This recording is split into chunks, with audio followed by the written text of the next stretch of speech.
Hello, Ed. Mitchell, how are you? Been too long. I'm doing really well, thank you.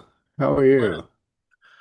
I am I'm in the glory years of my career. So, some people call it seasons. Tell me what glory years of your career means to you. I have reached the point where all the work that I've done over the last 40 years in particular is now getting recognition. Ooh, And that's it is cool. and it's very interesting um, because I think it's not so much that I have risen to some top of some hierarchy. I think is that the world has begun to separate itself from many of the um, confining structures that kept them from being able to see things and experience things. And I'm finding increasingly people, um, average people like you and me, we're just average guys, doing our thing. I don't know about you, dude. You're not average, and neither am I. Well, you know what I mean. I'm No, being, I'm just I'm, kidding. I'm Of being course. modest, but increasing number of people I'm meeting and I'm having on the show have written a book. Um, for example, one of my friends here in town has written a book called "How to Unleash Reflection as a Superpower." Nice. These are simple books that people are writing, but they're writing them and they're getting them published. And I think that has an effect upon it has a kind of a butterfly effect upon things. Oh, that's fascinating. That's an interesting way to think about it. Yeah. And Because of the author, they take the world differently, more seriously. yes.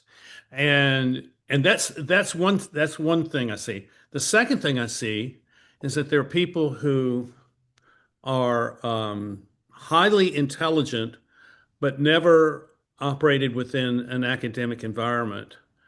And they have released their intelligence to go create very deep, profound philosophical works. Like the fellow that's on published today, the podcast today, Craig Shelton, has written a four-volume thing called Integral Liberty.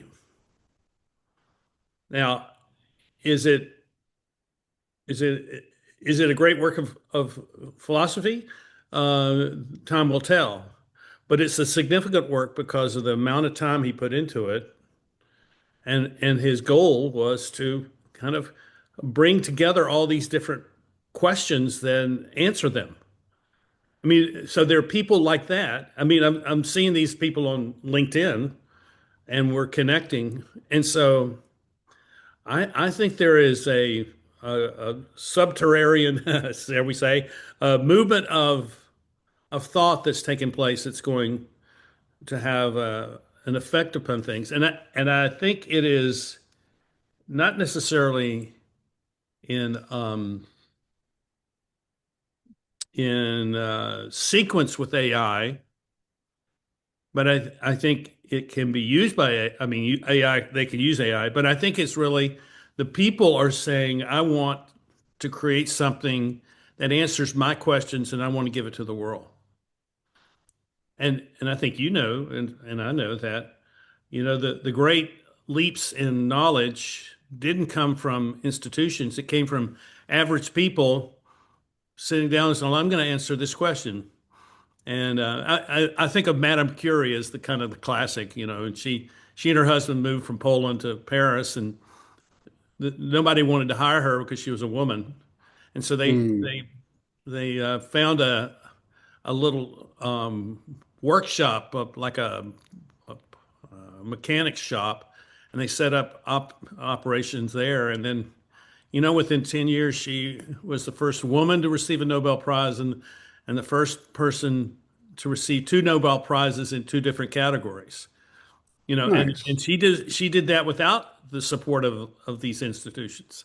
So I think we're entering that kind of time. Well, it's part of the evolution of the internet where we really have democratized thought leadership. Mhm. I mean, we sort of done that, but it hasn't. Uh, the good news and bad news, there are still people at the bottom of the dregs, monetizing people's desire to quote unquote write a book and be famous.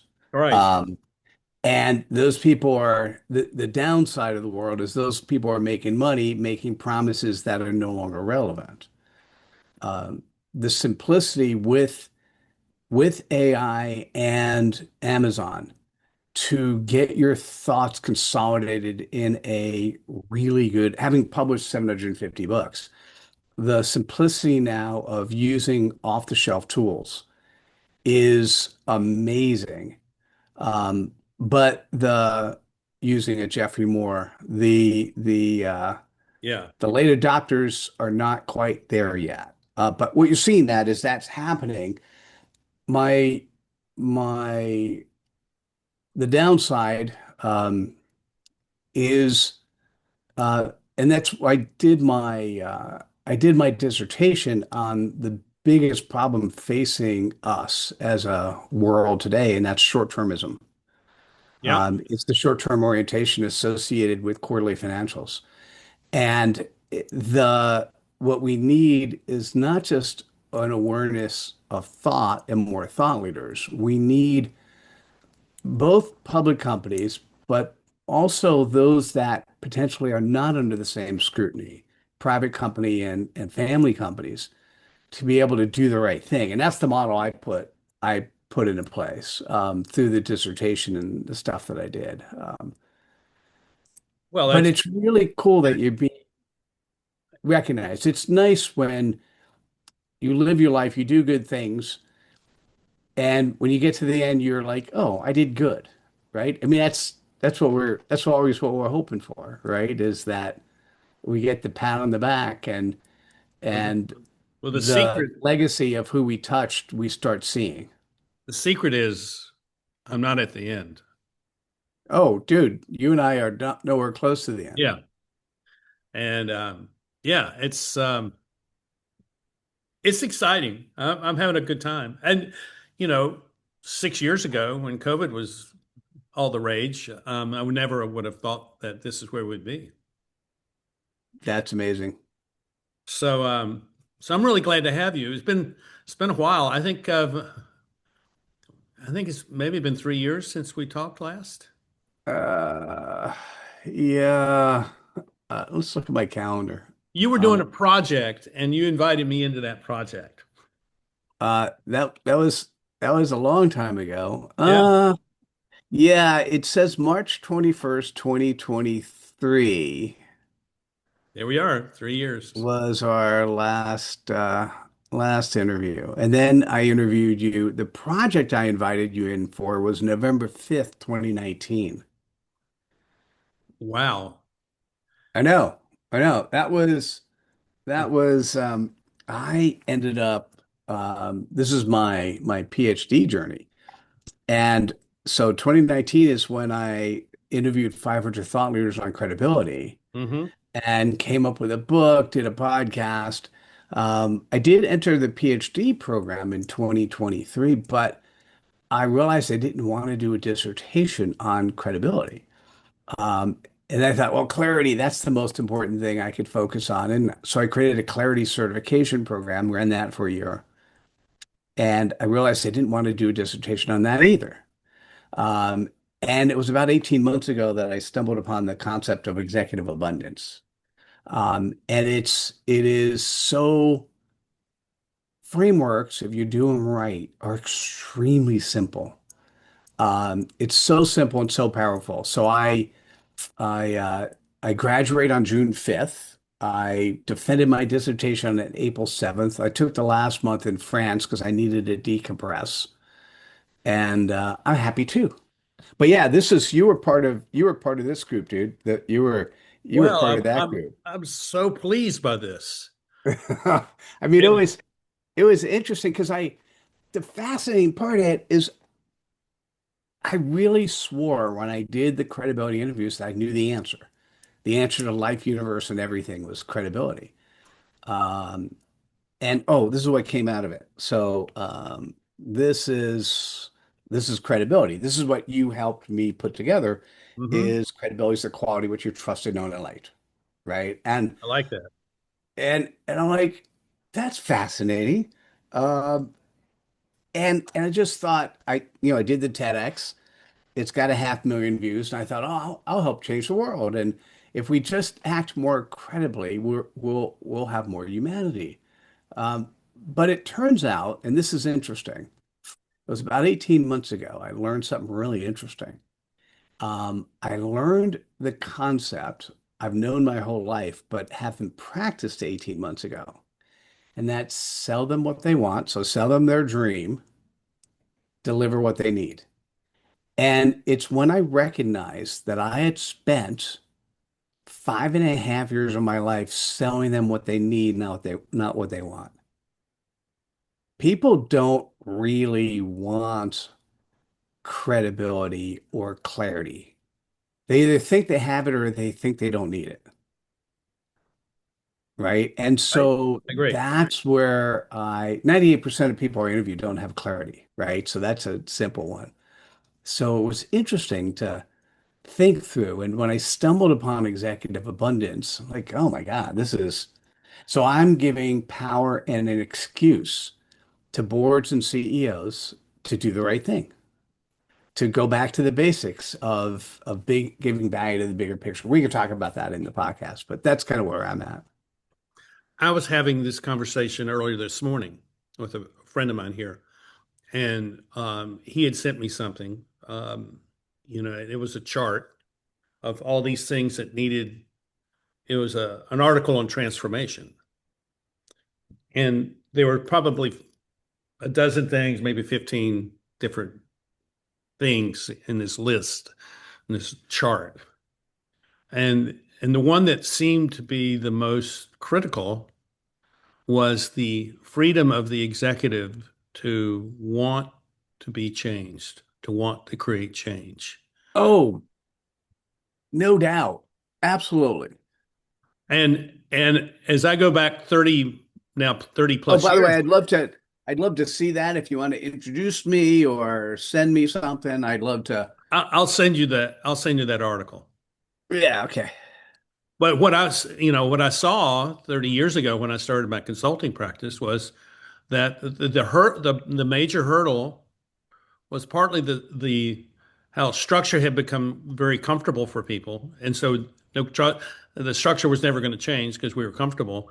But it was also that it was too difficult to imagine changing as the executive because all the um, all the unidentified problems that would come with that, not being able to see.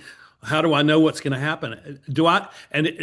What I saw was it came down to does the person have any real self-confidence that they can go through a process of change? Oh, yeah, I That was what I saw 30 years ago. So you're yeah. going to Oh, and how update have it. you changed your philosophy then? Yeah, I want you to change my philosophy. Oh no, how have you changed your philosophy Oh, since? um, this is what I discovered. I thought then that the CEO or the general manager or the owner was in charge. And that was the perception, but the quality of the company or the organization was dependent on something that it took me 20 years to find. No, not 20 years, 10, 15 years to find. The language is there's a persistent residual culture of values that persists because it resides in the relationships of the people. And that the people are the strength of an organization, but they're not often acknowledged for being that. Oh yeah, And you'll love executive abundance. Yes. so the real question is, how do you, if you're the CEO, how do you um, acknowledge, going back to your little frame of credibility, how do you see that? How do you acknowledge that?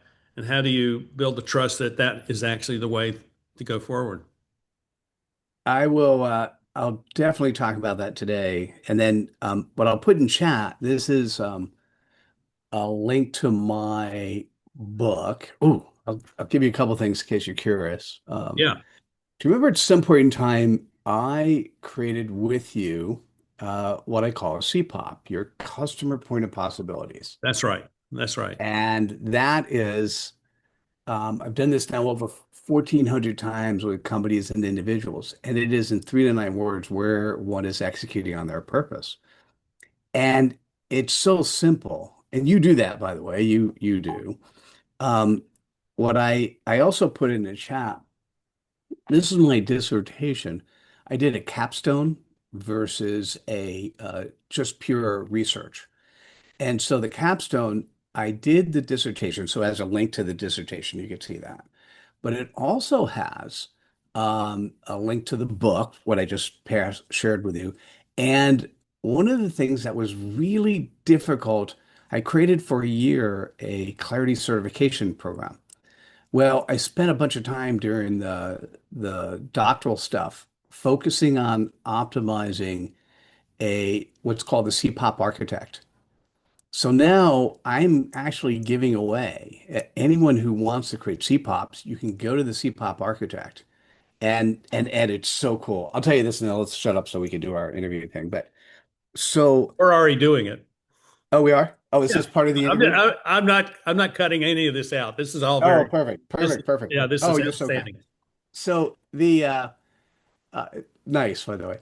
The so let me share with you the let's see the CPOP architect. I'll come back to executive abundance. So Yeah, what's interesting about your CPOP, it stands for your customer point of possibilities. It's where one is executing on their purpose in 3 to 9 words.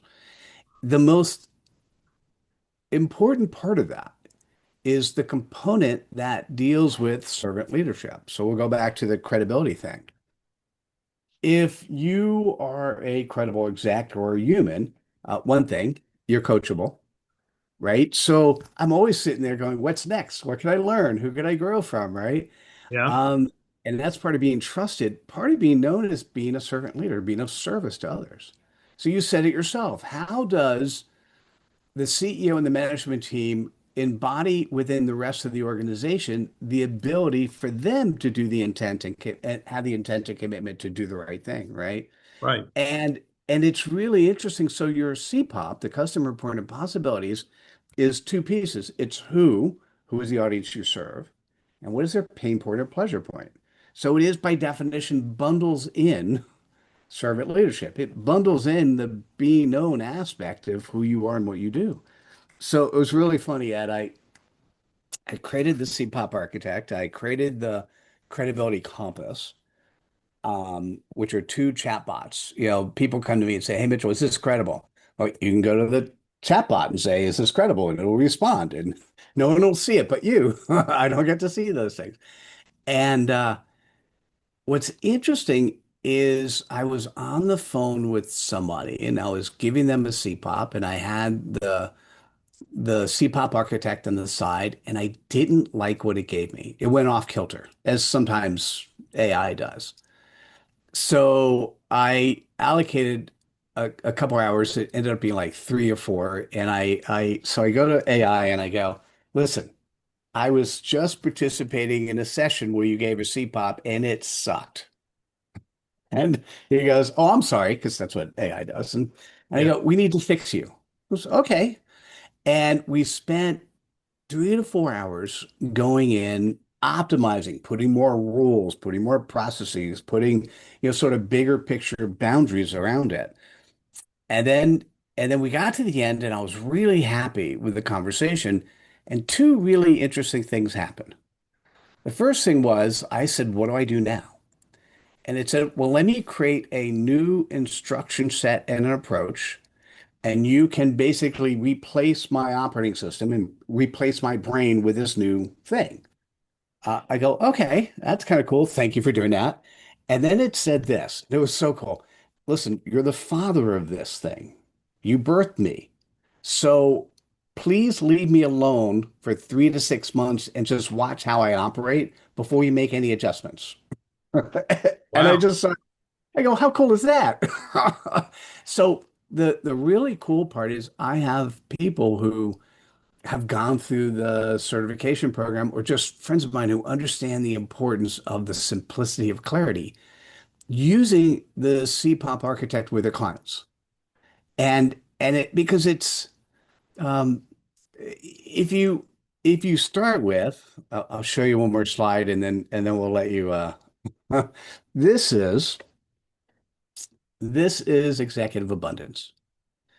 So what I had realized when I had spent a year doing the interviews on credibility, I then spent 3.5 years running a credibility business, and a year after that, so five running a clarity business. When I talked about clarity and credibility, or even when I started talking about credibility, I always thought, well, you need to have clarity, but I didn't actually talk about the other two components. I just assumed that if you were credible, you were consistently credible, and that you had a commitment to be credible in times of scarcity and also in times of success. And so in the dissertation, what I was able to show through the qualitative research is that those two structures, the executive abundance engine and also the executive abundance ecosystem, are ordered and interdependent.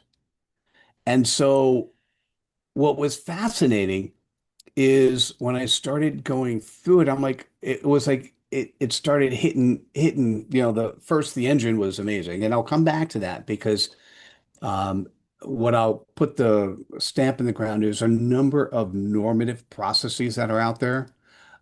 B Corps, stakeholder-centered capitalism, purpose-driven companies, where the literature will show the things that people should be doing, but they don't actually give an engine.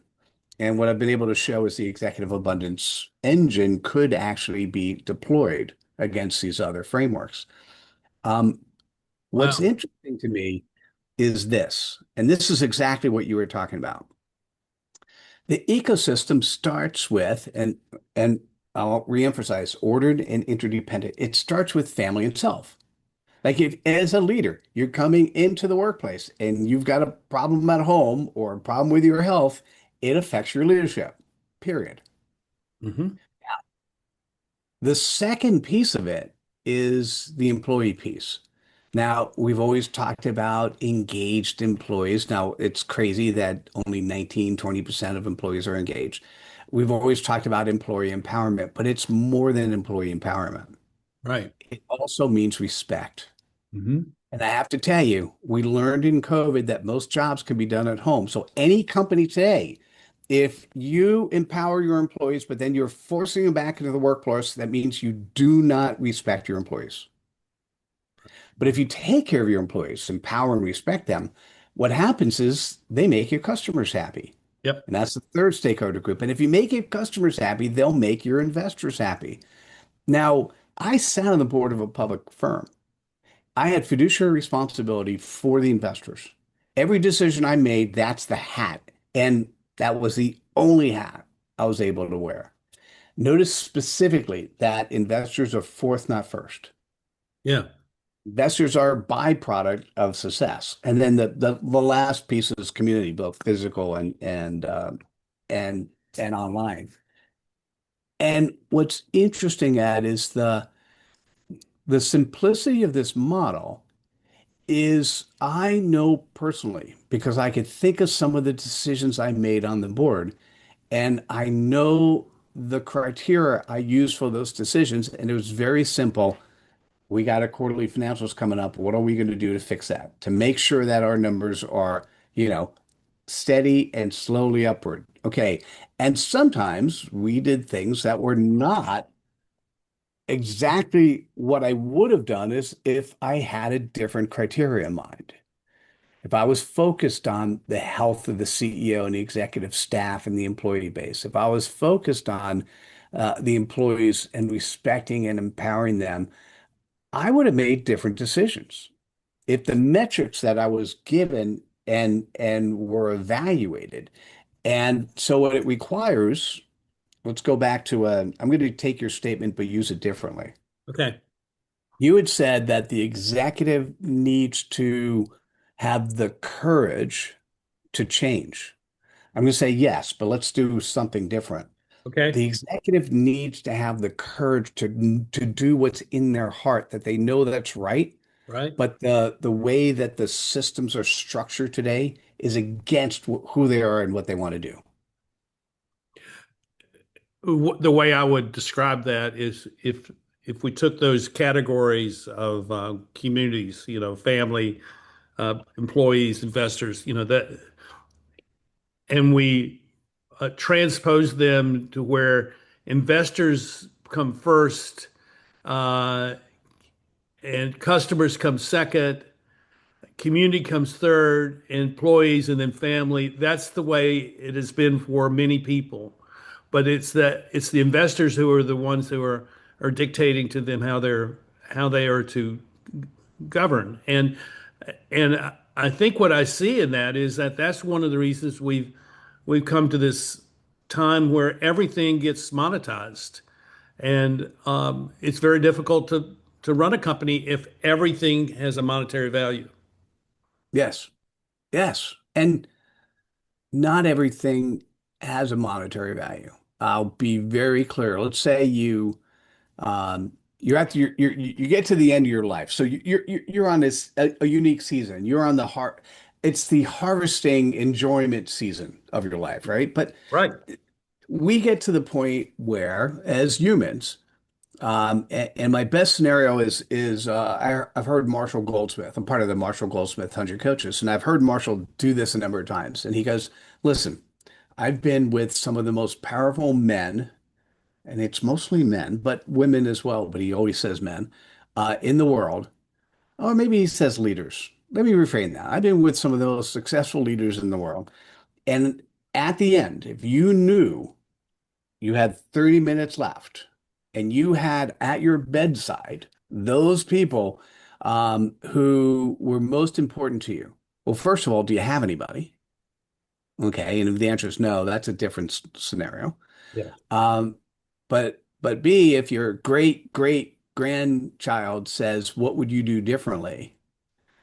And no one in that position says, I wish I made more money. Right. Right? They might say, I wish I took treated my family better is probably first. I wish I treated my employees better, probably second. Right. And so if at the end of your season of life, you recognize what you should do better, why don't you do better now? Why don't we create a structure that doesn't optimize the money in your pocket? Because money doesn't buy happiness. I mean, I'm not saying don't have companies that make money. We need to make money because that funds all the things that we need to do. But and in the book Executive Abundance, I have 10 examples of companies who really did deploy executive abundance at different seasons of their life. But it's an interesting scenario, an interesting thought process of watching where we are and how we got here. And that's what part of the benefit for me of the dissertation is I went ahead and my dissertation was focused on short-termism. It was a short-term orientation we have focusing on the quarterly financials. And I was looking for the father of short-termism. And when I went to B school back in the 90s, I was under the impression, 90s, 80s, 80s. When I went to B school, I was under the impression that Edward Deming was the father of short-termism. Do you remember Deming? Deming was the Yeah. guy who went to Japan after World War II and helped Japan really optimize and structure their productivity of their manufacturing. That's right. Now, what was interesting to me is here's what Deming said.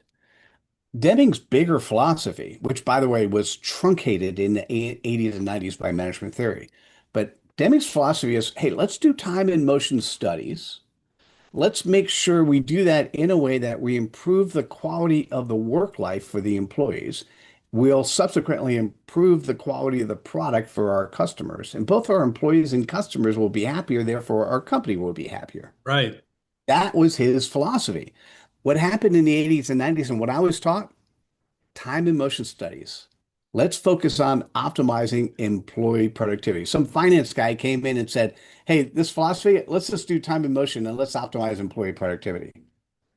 Well, Ed, the biggest problem we have now with rapid, the rapid and effective growth of AI and robotics, and particularly robotics with AI embedded in, is that if we continue to focus on optimizing employee productivity, the most optimized company is one which has no employees.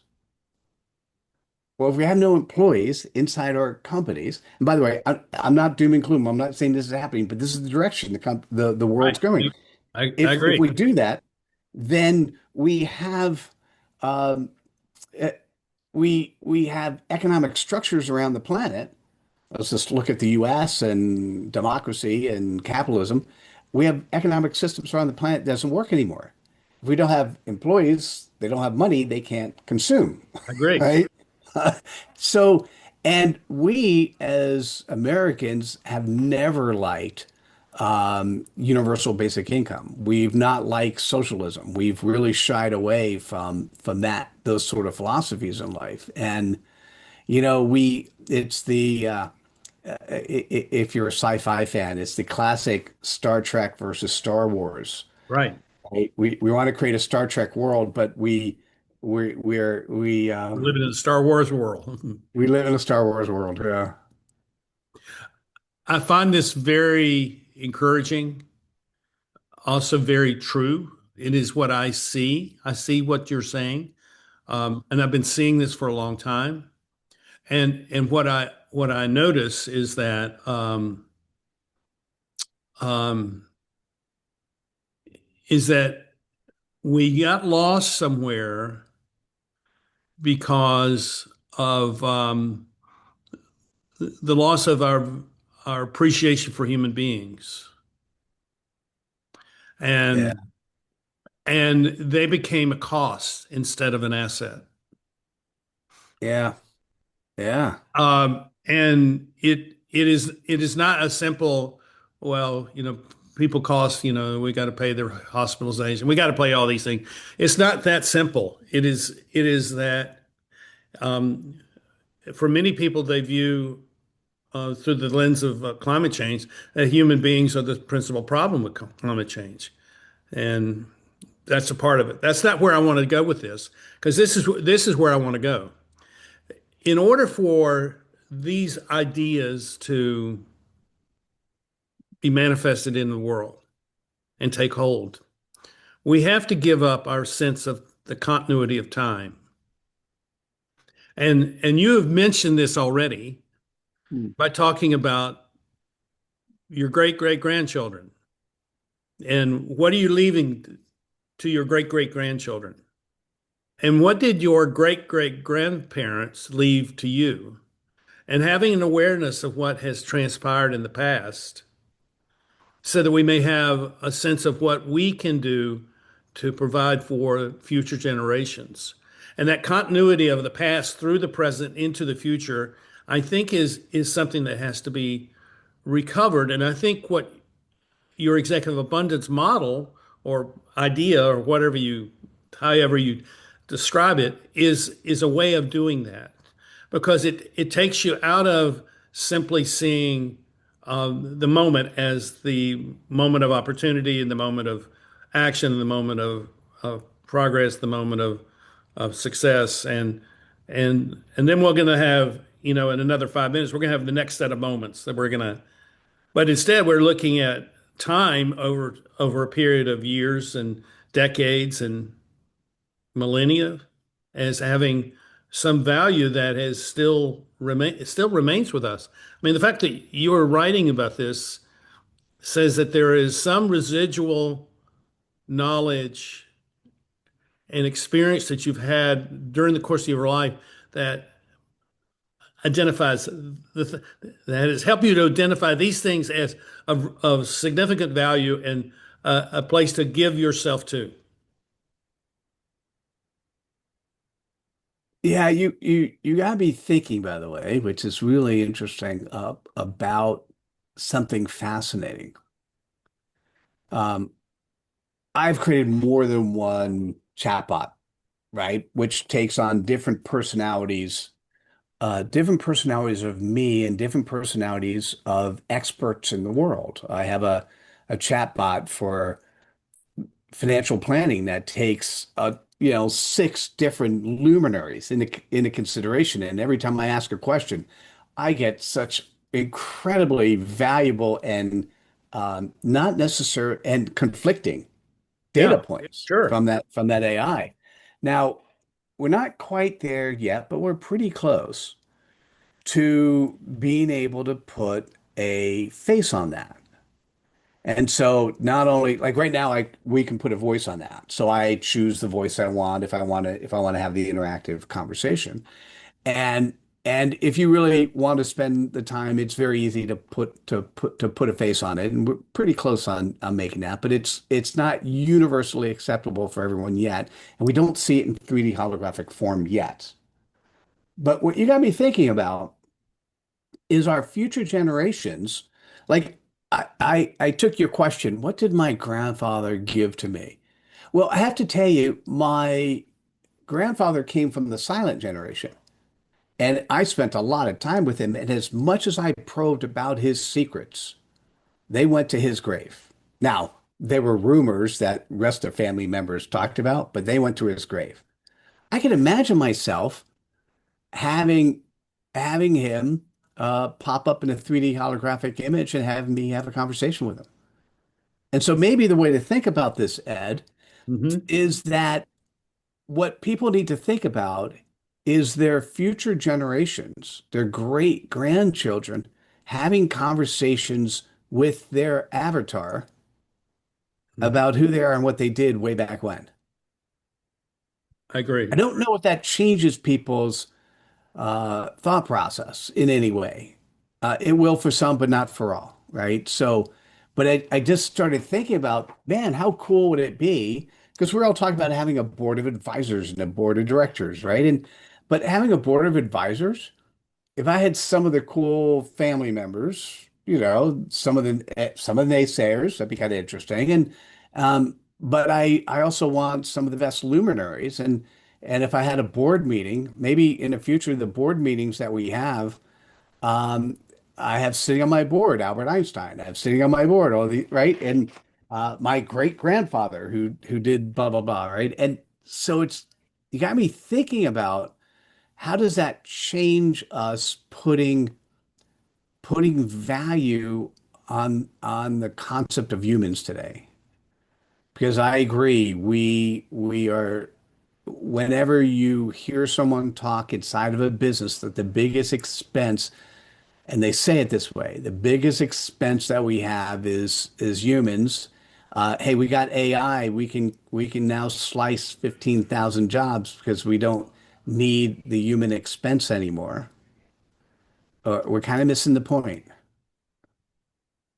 I've had that conversation with a business owner, and they're a manufacturer of manufacturing equipment, and I said, so how are you using AI? He said, well, we're going to use AI to trim our employment levels so that we can take the money that we would pay for those people and deploy it into new programs for our company. And I said, okay, yeah, but it's you're also causing me to think about my grandmother, my mother's mother, and her mother, and I have a box, big box of letters. I mean, 100 years ago, people wrote letters, and I have their letters that were written during the first 2 decades of the 20th century. Wow. And if and we're fascinated by the story that would emerge. I mean, Dude, I'm gonna interrupt. You have your task for this weekend. You need to scan those in, create a chat bot for your great grandmother, and have conversations with her. well, you're right. And actually, what I want to do is turn that over to my sons, who will be more adept at doing this. And we've already begun that process. We've identified, I think, see see some of the letters are in French because my great grandmother had a friendship with a member of the French government pre First World War. And so we've not read those. I mean, I don't read French. I had French in high school, but that was a long time ago. Oh, dude. So just so you know, take a picture, I send it know. to GPT and say, hey, what does this say? Well, that's my son has those letters. Yeah. So we're yes, we're on that process. We're on Oh, that. I'm very curious to hear about that. I'd love to hear how that is for you. I wish I had those letters. I mean, not yours, but I wish I had that wealth of Yes. stored history. And and my father's brother back in the 80s um, did deep dive into the genealogy of the family and was able to put together 10 generations of the Brennigers going back to the first Brenniger that came over in 1730. And so we have those names, and I'm sure those names are in some database in some manner. So I think that being able to capture the past is really not so much about worshiping ancestors, but actually learning from how they responded to the world that existed for them. I think it's what what I've fundamentally come to in terms of understanding is we're going to take your statement again. And executives who want to change the world, they need to have the courage to go back to the basics. And the basics is to do the right thing. Yes. And that is what your mom, what typically what your mom, what your grandma taught you, and who they were. And because when I entered the workforce, the stuff that mom and grandma taught me, I'm like, yeah, this isn't how business works. Well, you'll be interested to know that this this some may call it an obsession with family. Um, it began with my grandmother, my mother's mother, telling me when I was 12 that I can do anything I want, but do not bring shame to the family name. Oh, interesting. Yeah. And that's been my guide ever since. So I have felt totally free to change. See, when you talk about your executives changing, I can't really relate to them because I have been totally free to change all my life. And I have changed all my life.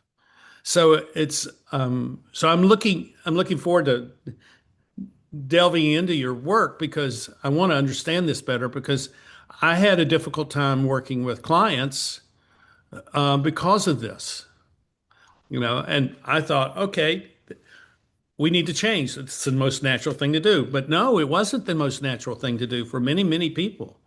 And they were willing to accept something less than optimal, if that's the way to put it, in order to maintain some kind of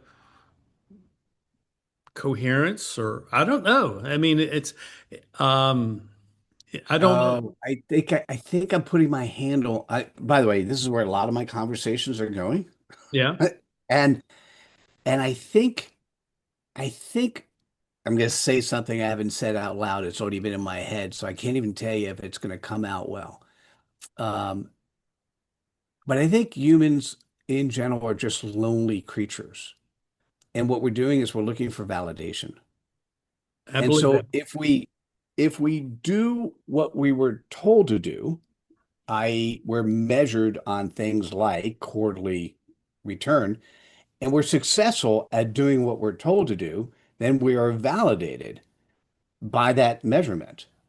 And so what it comes down to is how do we change the validation metrics? How do we change how, as a human, if you're running a company of one or running a company of 1 million, how do you change the metrics that validate you so that you are bringing bigger value to the world, not through the products or services you're delivering, but by the humanity you're echoing? Let me be more personal about this. I didn't realize what I was doing when I started the podcast. I just wanted to talk to people. Nice. And about 6 months into it, one of my guests said, "You realize you're doing something different than everyone else?" I said, "No, I don't realize that." "Tell me what I'm doing." He says, "You're having an unscripted conversation." Oh, okay. I don't know what that means, but if that has meaning for you, then great. And then over time, that thought became more and more prominent for other people. And what emerged from that was with with an unscripted conversation, each of us are free to be ourselves, and we're free to be acknowledged for who we are. And so a lot of people have said the reason they like being on the podcast is that they're seen, they're recognized, they're appreciated, they're thanked, and that they're not receiving that in other places. Hmm. And I'm just being who I am, but I think that that's why this is the most important thing I've ever done in my life. If people can find that they feel at least this one person appreciates who they are and celebrates what their life means, then I'm all for that. Oh, now that's interesting. Because, by the way, this is something you could do the rest of your life, right? Right. That's right. This doesn't have an ending point. Being able to see one of the most important things that we as a human can do for somebody else is to see them for I who they really are. see. I would love to be able to do this 5 days a week, but the amount of work that I have to do to make it work, is prohibitive. So it would have to Oh, by the change. way, I have somebody I'm going to share with you. It's I pay him myself, and he's very reasonably priced, and he and his team do all the back end stuff. I just have the conversation. He does everything on the back end at unbelievably inexpensive prices compared to other people. So I'll make the intro. You can Connect me have the with them. conversation. Um, So here's what I think. So it's so important for you to communicate to us is that down deep within each of us is something waiting to be released, which allows us to achieve that abundance that you have described, and that it happens across that all those different categories of relationship. And if that happens, what a life that becomes. hmm. Oh, you just sent a chill up and down my body. Me Thank you. too. By the way, so what's really interesting, I'm going to step back for a second. I'm loving this energy. Good. I, I it was November of 2025 that I had gone to my dissertation mentor and said, May 7th is my 66th birthday. And the Executive Abundance book, the book that comes out with my dissertation, is my 66th book. Can I actually um, can I actually do it? And she looked me in the eyes, Zoom, and she goes, "Yeah, no, not at the pace you're doing." And I'm like, "Oh my God. Okay, how do I fix that?" Now, she was kind enough to do something that you and I have done for many other people, but I didn't do for myself. She put a project plan together month by month. What do I need to do? Wonderful. So, so all of a sudden, I I said, "Hey, I'm gonna make this happen." And I was 10 to 12, sometimes 16 hours a day, 7 days a week. And I ended up being about a month ahead of my schedule. And so on March 7th, I delivered to my dissertation committee the content. On April 7th, I defended my dissertation. And I'm like, okay, I could stop now. And I couldn't stop, Mhm. right? I had so much trained my body that I need to be productive almost like I would still do like meditation stuff and the things that allow me to be balanced. But I remember a Sunday after April 7th that we had free, and I ended up doing productive stuff that was work stuff, right? And I love work, right? You and I love work, right? So Yeah, we did. so I ended up taking a month. My wife and I went to France for a month. And my purpose of that was simply to decompress. Now, we've been for 25 years, my wife and I would rent a house in somewhere in Europe. We'd invite friends and family. And so it's just been part of who the life that I've helped create for myself. And in this particular, but I'd always do work. I Yeah. friends and family would come. Whenever they went to bed, whether it was 1, 2 in the morning, get on. I'd spend a couple hours doing stuff, um, and in this particular time, I really decompressed. There's no better population in the world, I think, than the French to help you understand the value of enjoying food and Yeah. I love the company French. Yeah. and other people. And I what was interesting is the on the plane ride back. So here I am. I officially defended my dissertation. I'm now Dr. Levy, and I've got this really cool thing. I even during my break, I released the book, but I didn't even do much on it. So May 7th, we released the book because it needed to get out there, right? And and on the plane ride back, I got a text from one of my clients, and they said, "Well, what's next?" Now, I think his interpretation of that question is, okay, you just achieved that goal. What's your next big goal? Right. But that's not, so I gave him the benefit of the doubt because he's been my client long enough that I've given him the benefit of the doubt. And I go, and I thought of it, well, what's next? And the real answer is, what I wanted to do was decompress. So I did.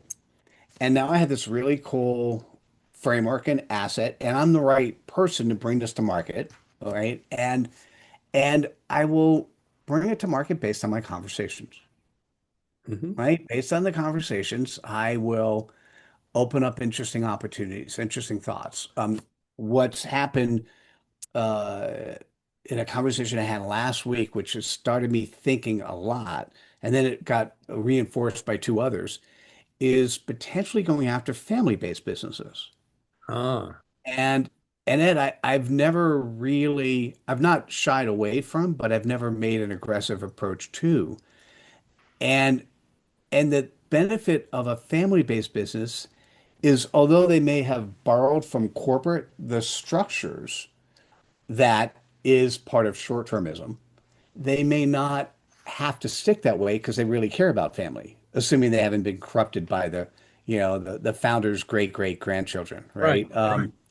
So it's and this conversation is yet another one that is getting me to think about, well, how do we go about doing it? What I know is there are a number of people who think this way, who think that we're ready for some change. And if we continue down the path we're going, it's a real negative. And I just listened. I don't, um, this framework is not, it's different than others, but it's also additive to others, right? So it's not a replacement. Like I'll give you I'll give you a fun example. Um, if you take a look at the executive abundance engine, and that's the four C's, the clarity, credibility, consistency, and commitment. That engine can be deployed to other ecosystems, Absolutely. right? So the concept of a purpose-driven company is simply that you have God added as one of the components. So you have one more stakeholder group. It's God. And a company, for instance, like Coca-Cola Bottling Company, they have a $3 million a year budget for chaplains because a chaplain's part of every physical facility. So the and I read through the purpose-driven company literature. There really isn't a call for an operating system. They're just using the standard business operating systems and have incorporated God. Well, they can now use executive abundance engine and add another component here called God, another stakeholder, and boom, it works for that as well. So I'm not competitive.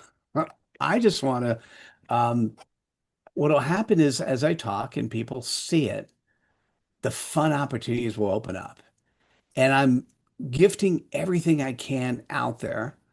Um, so like for instance, the CPOP architect, the credibility compass, so that people can actually do this themselves. And for the DIY crowd, I want to give away everything possible.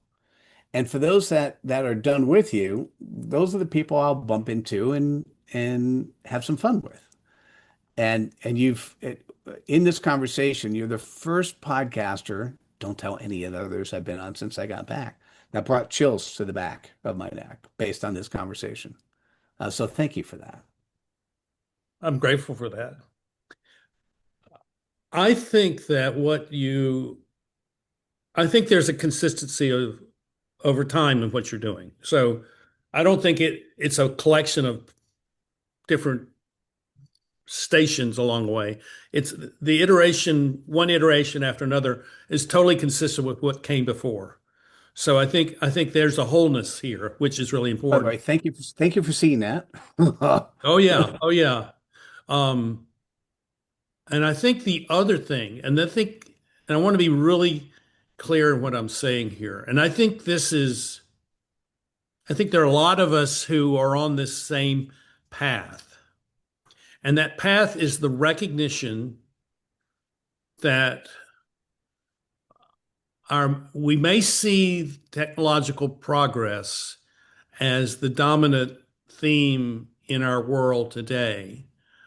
But when everything is looked at as in a kind of holistic sense, what we see is that humanity and human society and human agency and human relationships and human ability to create community and create cities and create families and create the creative function of humanity overwhelms all the technological process, and that we are witnessing the early stages of a rebirth of human development, human civilization, and I hope I live long enough to see it reach some level of fruition. I Hmm. I saw what I saw after the first 5 years of being a consultant was that I saw that the way the organizations were organized were self-defeating and that they were going to bring about their demise because they were not able to generate a reason to continue. In fact, people knew that they stayed because there was a paycheck and 401ks and things like that. But I saw the eventual decline of the modern organizational structure. And what did I see in replacing that? I saw human community replacing it. And I think the kickoff for that was COVID, because COVID helped people realize that my relationships to people really matter. And we had kind of lost a sense of that. And so there are all these groups that have formed over the last 5 or 6 years, conversation groups online, and they meet every week, and they're talking about their lives, and they're talking about their businesses, talking about all kinds of things. They're imagining what the future, it covers a wide spectrum of things that are going on, and no one is saying you can't do that because there's no structure, there's no organizational structure. There's only a human relationship structure to it. And I think what you are revealing and what the executive abundance mindset is that you're revealing how human beings actually flourish and thrive together in an organized way. Fascinating. So the truth is, I hadn't thought about it that way. So I'm gonna have to put that hat on. Maybe Well, we'll have to have another conversation because that's a really I I love the statement, and maybe it's so obvious. I just hadn't thought about it that way. well, let me tell you why I see it. Okay. Because you're one of many, many who are saying this, who are identifying some aspects of human community and human relationships and the individual human as an agent of goodness and creativity, things like that. You're one of maybe 100 people that I know who have talked about this. So this is what I'm drawing from all my guests to say, Right. okay, this is where we're headed. And the tools, the technological tools are there, but at the end of the day, what we really desire is for our communities to be healthy and our relationships to be healthy, and and that's happening. It's beginning to happen. It's amazing. I guess I've been too big picture focused on the CEO and executive staff to recognize the pure power of what I'm calling for on focusing on family and self and employees second, right? Um, It would have been a distraction for you to see that. it was it was really hard. It this process, by the way, I never wanted a PhD. I mean, I didn't actually say, hey, one of my bucket list items in life is to do that. And it wasn't. It just when I saw this framework, it needed to come from a doctor. And Great. so that's what I saw. Now, let me tell you the gift I got. In the difference between, to me, a PhD and any other degree. Now, it depends on the university. There are universities that, the some of the traditional universities, I'm not going to go into all the negative things they do with their PhD candidates. So I'll just say the difference of the university I went to, it's called Gateway University, is that my dissertation mentor wanted me to be the best person I could be and wanted to do the best I can to accomplish the goals of what I want to do moving forward. Right. And so the amount of work that I did, and it wasn't for her. She didn't know business the way I know business.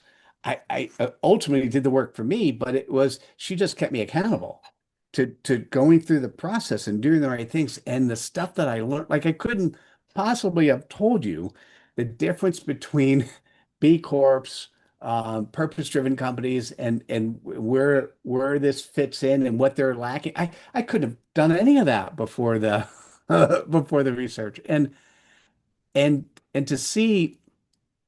the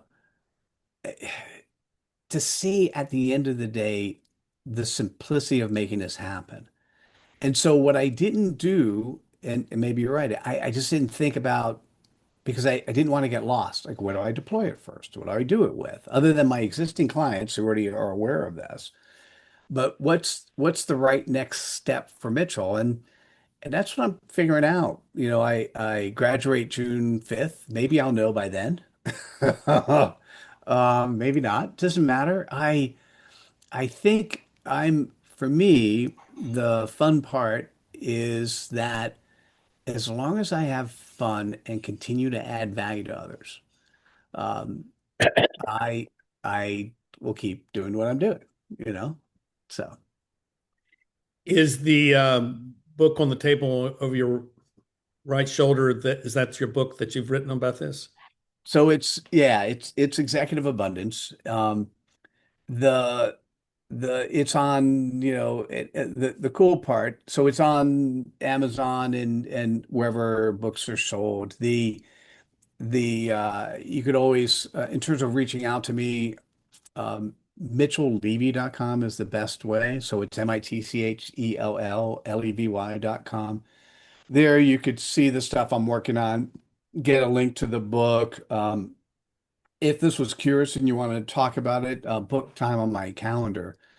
Um, mitchellevy.com/dissertation goes through all the artifacts that were released, including the book, that was associated with what I did. And the interesting part is I also spent the time to read the book. So it's 5 hours.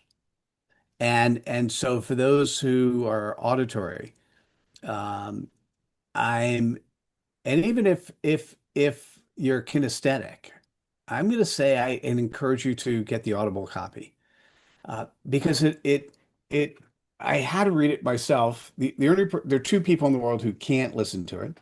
My wife, because she hears it every day, and my son, who he's like, Dad, you're too enthusiastic. I bought it right away, but I can't listen to it. And, Yeah, and I'm like, that's okay. Don't, it's really okay, right? it is. Um, but it's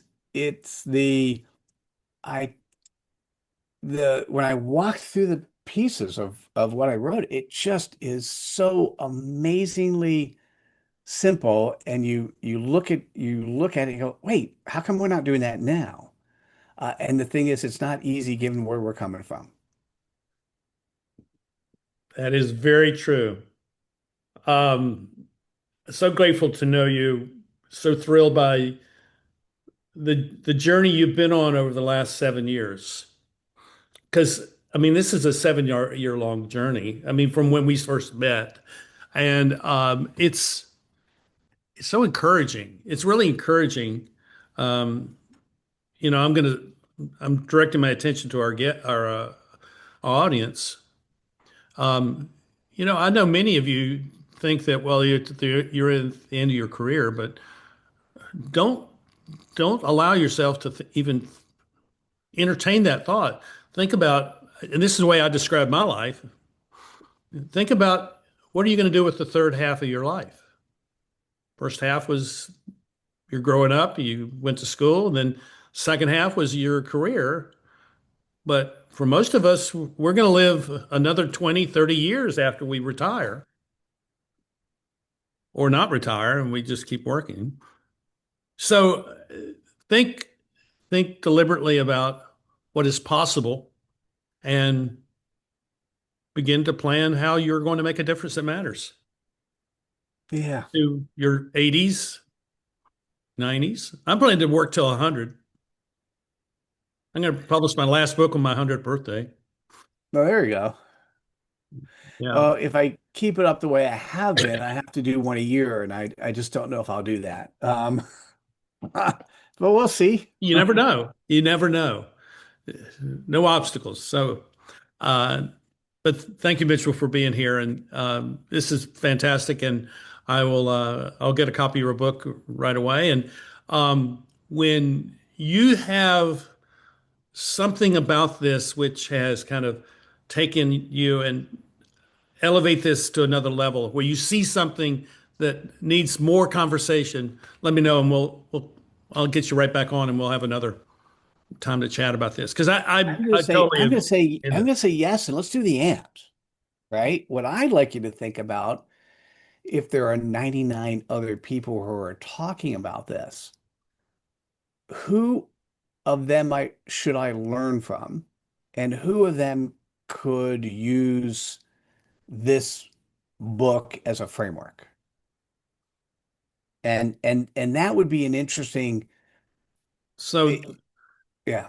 so my response is I'm going to look through all of those people and I'm going to introduce you to them Oh, and thank you. introduce them to you to them and them to you. So the whole podcast was built around um, marketing through introductions.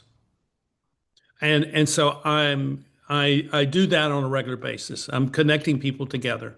And I'll probably won't connect you to 100 people, but I'll start with maybe 10. And and I'm open. See, I've had this conversation with some about doing, excuse me, an Eddie event, the Eddie Network event, which would be people come together with me. I would speak for 10 minutes and then release everyone to have conversations where they decide what they want to talk about and then they capture that what they're learning into some manner that we then produce as a giveaway.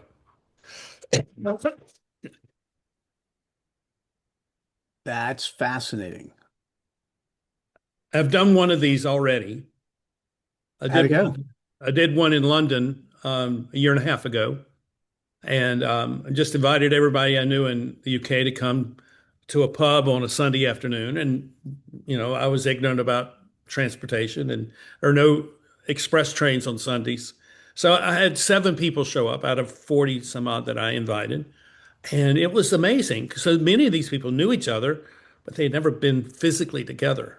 So Nice. it was really great. So that's the thing I'd like to see happen. How to make that happen is still yet to be determined. But we could do something out. You're still in California, right? Uh-huh. Silicon Valley. Uh-huh. Yeah, we could do something out there.